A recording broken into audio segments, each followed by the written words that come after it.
आपके देश के प्रधानमंत्री जी जिस हमारे देश के नहीं, हमारे भी प्रधानमंत्री हैं, हमारे भी प्रधानमंत्री हैं, हमारे हैं, बात खत्म हो रहा है। अध्यक्ष महोदय, मैं फिर बोलता हूं अध्यक्ष महोदय, मैं तो आपको बहुत अच्छा मान रहा था कि आप ही मुझे बुलवा के गए थे। मैं फिर बोलता हूं, देखिए प्रधानमंत्री जी की लाइनें हैं ये वाली, मैं दुनिया को मनाने में लगा हूं, मेरा घर मुझसे रूठा जा रहा है। आखिरकार कौन रूठा हुआ है इस देश में? जो हमने देखा इतने दिनों में, प्रधानमंत्री जी डिफेंस मिनिस्टर का भी रोल प्ले कर रहे थे। इसलिए जिस सड़क पर हमारे देश के प्रधानमंत्री जी हरकुलिस विमान से उतरे थे, वो हाईवे किसी ने डिजाइन किया था? तो समाजवादी लोगों ने डिजाइन किया था।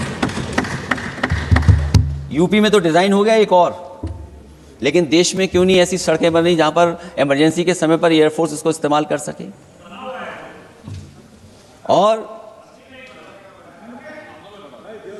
और बनाइए, मैं तो कहूंगा कि और बनाइए, और बनाइए, मैं तो कह रहा हूं।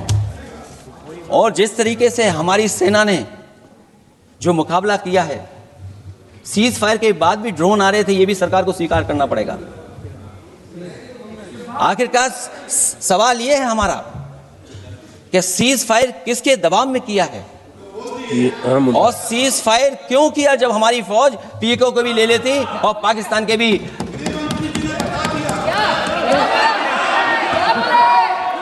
अध्यक्ष महोदय, सीज फायर आपके मंत्री जी ने नहीं किया, सीज फायर आपके मंत्री जी की तरफ से नहीं आया, क्योंकि हमारे मंत्री जी वो सोशल मीडिया को देखते नहीं हैं। सबसे पहले सोशल मीडिया पे बात आई थी, आपको 1 घंटे बाद किसी ने पढ़ के बताया होगा।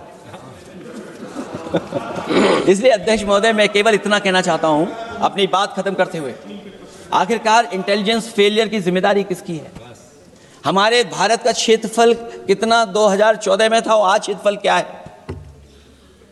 और लगातार इनकी सरकार में आतंकवादी घटनाएं क्यों हो रही हैं? और हमारे देश को खतरा पाकिस्तान से तो है ही है, लेकिन उससे ज्यादा खतरा हमारा चीन से है। आखिरकार चीन से मुकाबले के लिए आपकी तैयारी क्या है? मुझे उम्मीद है कि जब सिंदूर ऑपरेशन पर सरकार की तरफ से जवाब आए तो इन सवालों का जवाब आए। बहुत बहुत धन्यवाद आपका।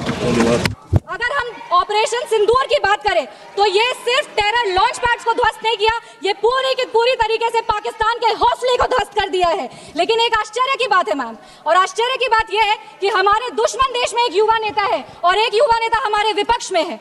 दुश्मन देश का सदन अलग है, हमारे देश का सदन अलग है, वहां के नेता अलग है, यहाँ के नेता अलग है, पर इनका सवाल एक ही है। विपक्ष का सवाल और दुश्मन देश के नेता का सवाल एक कैसे हो सकता है?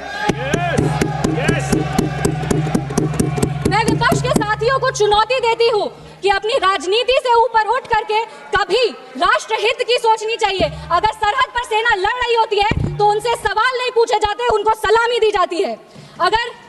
अगर विपक्ष की बात सुबह से सुने जा रहे हैं और उनकी बात को ध्यान से सुने तो वो बार बार कह रहे हैं कि सरकार ने सरेंडर कर दिया, सरकार ने सरेंडर कर दिया।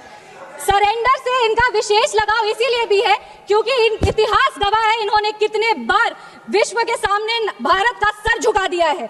1962 में 14,500 वर्ग मील जमीन पर कब्जा कर लिया था। अमेरिका के तब के राष्ट्रपति ने कहा था कि भारत हमसे भीख मांगते हुए आया था। 1971 में वेस्टर्न मीडिया ने प्रधानमंत्री के बारे में जो भी कहा हो, उन्होंने हमारे देश के बारे में, भारत के बारे में कहा कि भारत एक धोखेबाज देश है और भारत नागरिक धोखेबाज लोग हैं। ये था भारत का इमेज आपके शासनकाल में। 1985 में CIA के क्लासिफाइड रिपोर्ट्स है कि विदेशी तंत्र भारत की सरकार को चलाती थी। इनसे जवाब मांगिए। 2001 विश्व के सबसे बड़े लोकतंत्र के सबसे बड़े मंदिर पर हमला हुआ और ये लोग चुप बैठे रह गए। 2008 मुंबई अटैक, पूरी तरीके से देश को झकझोर दिया गया, पर इन्होंने कभी नहीं जवाब दिया। अगर आज आतंकवादियों को जवाब दिया है तो वो हमारे यशस्वी प्रधानमंत्री श्री नरेंद्र मोदी जी की सरकार ने दिया है।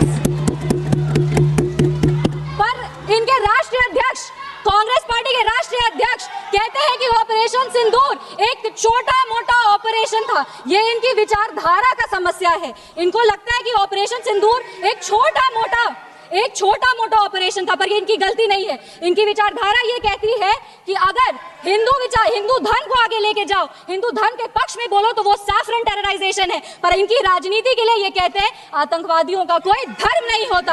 ये दोहरा चरित्र क्यों है इनका? आतंकवादियों ने हमारे नागरिकों को धर्म पूछकर मार दिया। हम उनको कहना चाहते हैं कि जिस सनातन को मुगल की तलवार नहीं खत्म कर पाई, जिस सनातन को अंग्रेज की तोप नहीं खत्म कर पाई, उस सनातन को इनकी छोटी मोटी राजनीति क्या खत्म करेगी?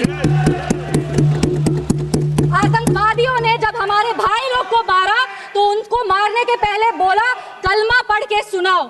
उन नागरिक की बहन होने के नाते, इस देश की बेटी होने के नाते हम उनको महाभारत सुनाना चाहते हैं। महाभारत सत्य और धर्म की लड़ाई जरूर है, लेकिन महाभारत द्रौपदी के प्रतिशोध का भी प्रतीक है। द्रौपदी का बदला महाभारत है और हमारी संस्कृति में है, अगर नारी सम्मान में त्रुटि होगी तो फिर से महाभारत रचा जाएगा। और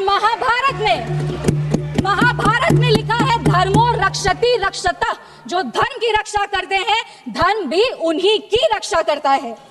विशेष रूप से हम धन्यवाद देंगे हमारे यशस्वी प्रधानमंत्री श्री नरेंद्र मोदी जी का, जिन्होंने ऑपरेशन सिंदूर का नाम ऑपरेशन सिंदूर रखकर पूरी दुनिया को बता दिया है कि एक चुटकी सिंदूर की कीमत क्या होती है। और जिसने